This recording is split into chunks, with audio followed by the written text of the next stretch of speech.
I don't always do carbs, but when I do, it has to be as special as this one. A specific blend of spices, veggies, and meat makes the perfect topping for a well-rested soft dough. Portion the dough and let it rest a second time. For the topping, I'm using grass-fed beef, tomato paste, a mix of chili peppers, red onions, garlic, chopped tomatoes, vinegar, molasses, chili paste, parsley. I season with salt, black pepper, and allspice.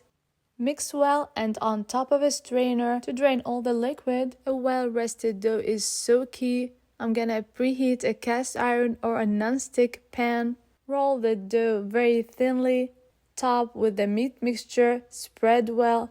Cook for 2 to 3 minutes or until it bubbles just like so. The bottom will be golden and nicely cooked, and the meat will cook as well from all the heat. You can always cook in the oven at 550 degrees Fahrenheit for 2 to 3 minutes, and this is how it's gonna look like in the oven. Run to the kitchen and give it a try. It's simply delicious, and the recipe is in the caption below.